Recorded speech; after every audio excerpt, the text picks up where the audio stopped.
All right, Tesla has released its holiday update for 2021, which brings us version 11 of the operating system, and it is jam-packed with stuff. So let's take a look and unwrap the Christmas present from Tesla.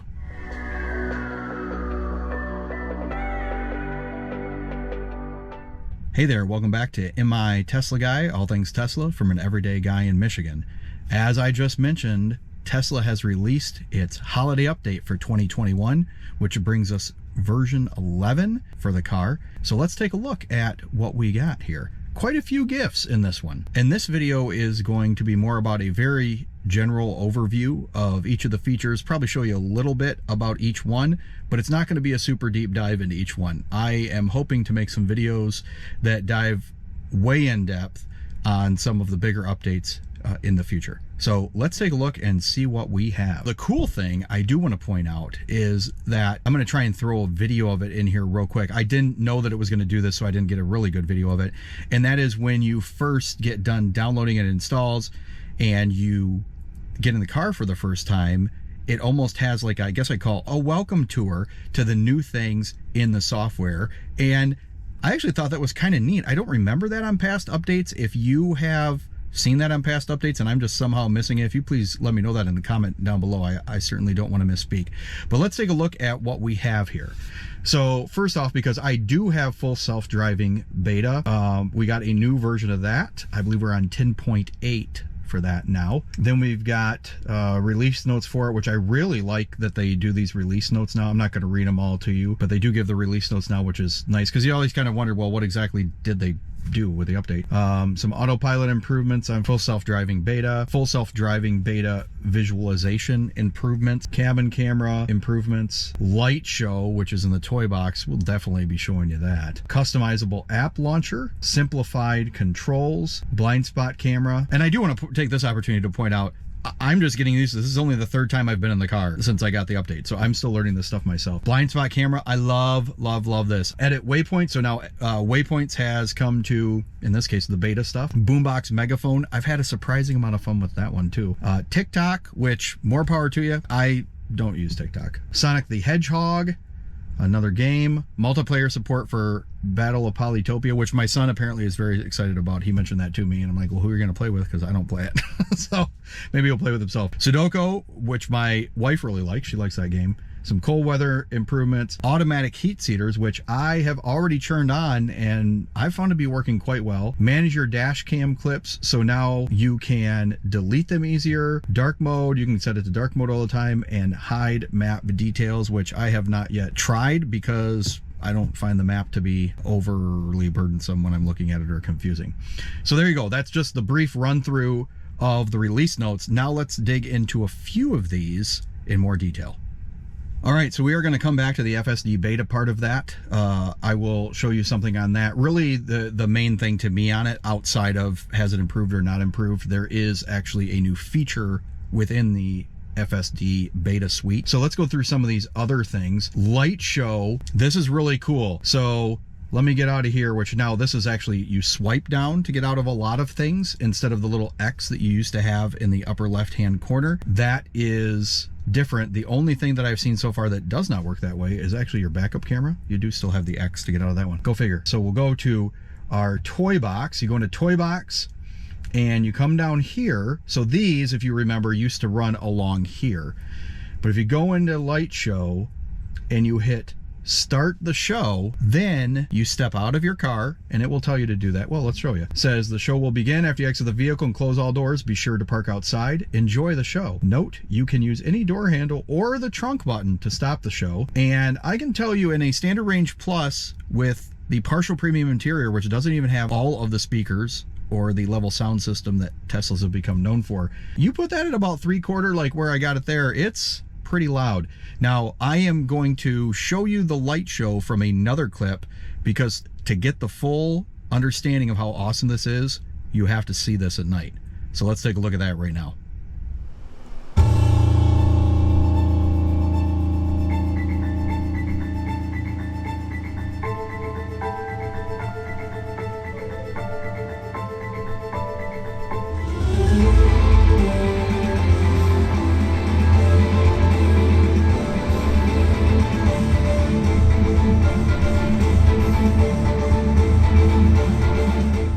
Now for real, how cool was that light show thing? That is so cool. And even better yet, Tesla announced later after they started rolling this out that this is something that you can actually edit, where you can make your own light show to music and program it and everything like that. And I think there's going to be a lot of people who are obviously way better at that than I am or have experience doing it, who are going to share those online. I'm actually recording this on Christmas Day, and I have seen several people posting their videos of their custom light shows to Twitter and Facebook and stuff like that, and it has been awesome. There are some really talented people out there. If that is you, thank you, because you made my day watching those, you folks who are doing that. Okay, so the customizable app launcher, that is this down here. So you can see now we've got kind of a different layout here. Interestingly enough, you've got your temperature for driver over here, your temperature for passenger over there, and then you've got like this, let's call it a dock at the bottom, and this is kind of ones that you can pick. I will show you that here in a second. This is the most recent one. Now, if you have less than 4 here, my experience has been this will become 2 or potentially more. My guess is that this is basically 6 wide. So, you know, you got 1, 2, 3, 4, 5, 6. If these go further this way, you can get more there for the recent. But this actually gives you your full, if you want to call it, dock. I will admit that there are things that I use frequently enough that I'd really like to have maybe 6 down here, because I do use the energy graph quite a bit. So you've got that, and what you can do is if you want to change these around, let's say, you know, Spotify, you see they become X's and you can just get rid of them, or you can take these and drop it down, or you can take this and bring it up, and you can just coordinate all that stuff and make it custom for you, which I think is actually really, really neat. So that is the customizable app launcher. It wouldn't surprise me if we find out some more features about this that we don't even know yet. I have been trying to test out as much of this stuff as I can. It seems like we're finding new stuff every day, and I look forward to seeing how they continue moving that forward. All right, next up is the blind spot camera, and this is really, really awesome. I had a 2016 Honda Civic that had this feature, and it just pains me that this awesome advanced electric vehicle with all this tech that I drive did not have that feature. And I know I'm not the only one. There are a lot of people who have been asking for that. Now we've got it. I know there are some people complaining about how it's implemented. I'll show it to you here real quick.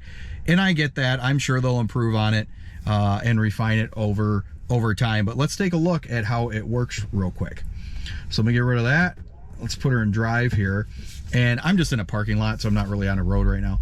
So if I go like this, if I put on the right turn signal, you will see that it shows the right repeater camera. And then, let's shut that off. Oh, sun in the eyes. Oh, sun. Hey, you know what? It's Michigan on Christmas Day, and it's sunny. Not complaining. And then I put on the left turn signal, and you get the left side. So that is your blind spot camera. And as you can see, I'll turn it on one more time. A lot of people are like, well, why does it put it there? It kind of covers things up. And you saw that it actually moved the car up a little bit when I did that.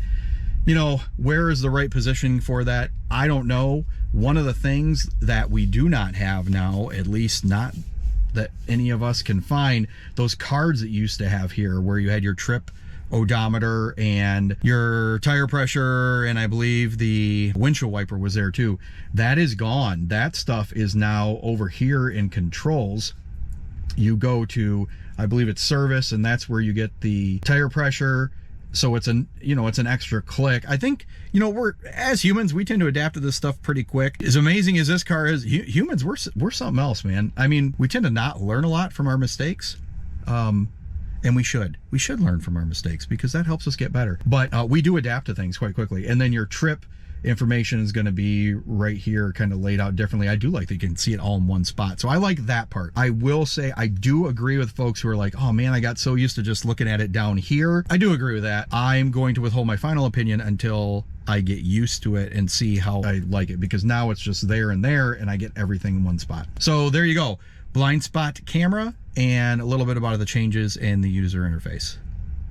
All right, next up is editing waypoints. This is one that I'm going to do a more deep dive video when I'm a little more experienced with it, because I'm not right now. My understanding how it works, I'll show you here real quick. So from what I've heard, this does behave differently between beta and the production version, with beta behaving a little weird, needing to press the accelerator or something like that. I have not experienced that yet because I haven't tried it. But navigate, you could go here and you could say, well, let's go to the mire that's not too terribly far away, but you know, I want to stop at their competitor first, so I press that button there. Let's add a stop, and I want to go to Family Fare, which many of you may not have ever even heard of. So I'll go to Family Fare. So now we'll go to that one. That's the closest one to that Meijer, and you can see it's giving us to Family Fare Supermarket, and then once we get there, I believe is when you see it take us to our next destination. All right, so I don't need to add that because I already have it in there. I can edit the trip. Oh, I'm sorry, it didn't. Family Fare Supermarket. I don't think I actually let it get to Meijer. So let's add that Meijer in there. Okay, edit the trip. There we go. Now I got it. My apologies, but proof that I'm learning this along with everybody else. And let's add Walmart. Oh, let's add Walgreens. That's right by Meijer. So we got a bunch of them. We hit done. It lines them all up, and then we've kind of got how it's going to go. So that's just a quick overview of Waypoints. Again, I will do a deep dive once I am more experienced with it and know it like the back of my hand, which clearly, as I just showed you, I do not yet. All right, next up is the Boombox Megaphone, and this thing is interesting. Basically, so the description you can see, project your voice with additional authority. That's one way of saying it. Using the new Megaphone function. We go into Toy Box, Boombox, and then Megaphone. Now, your car must be in park. That's also the case for the light show part. So let us go into the Toy Box, since that was a recently used one. Boombox is here. Now, this is the Boombox stuff you used to have before and you still have.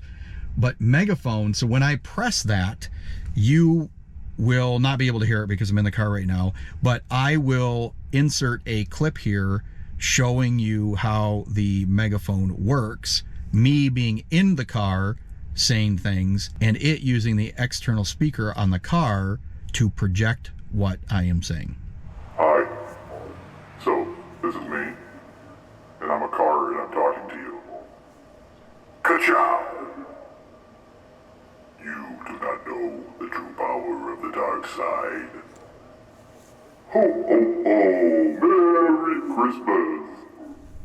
All right, so that may seem like a party trick, just like the emissions control or the fart mode and the light show, but I'll tell you, it has been very popular among friends and family already, just within a day, having fun. And of course, my son, they like cars, so he says, oh, you got to say ka-chow, like Lightning McQueen. So the Megaphone is very interesting. I am enjoying that one. All right, now a few of these I'm going to skip over here right now. That would be TikTok. I don't use it to begin with. Sonic the Hedgehog, Battle Polytopia, Sudoku, the games. I'll just show you real quick. You can go into the Toy Box, go to Arcade. You're going to find Battle Polytopia where you can play the game. Now you can do that with multiplayer.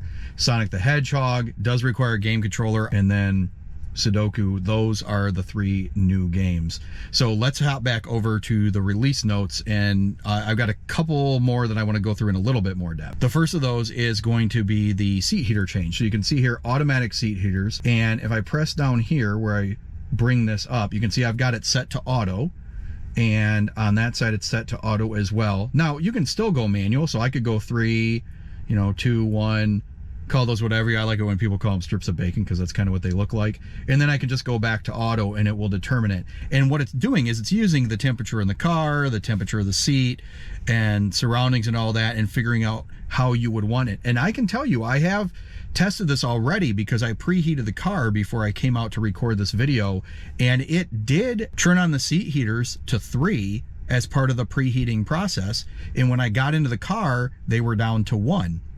And now you can see they're down to none. And the seat's very comfortable. I would almost say surprisingly good. I've never had a car that had that feature. I don't know if there are other cars with that feature. If you're aware of any, please let me know in the comments down below. I'd like to look into it a little further. But I think that's going to be really neat. I have enjoyed it so far already in the 2 or 3 drives I've taken with the feature on. So automatic seat heaters, I am looking forward to that. I will report back after more use if I find that I am less impressed with them. All right, next up is managing Dashcam clips. And as you can see here, easily delete all Dashcam video clips directly from the touchscreen by tapping Controls, Safety, Dashcam, and delete dash cam clips. So what it's talking here is you go to controls down here, go to safety, scroll down to dash cam, and you can see delete dash cam clips. I don't really want to, so I'm not going to test it because I do still have some important ones on there from the last time I was in an accident where I was rear-ended. If you've not seen that video, I will link to it up over there. That was fun. Twice in 1 year.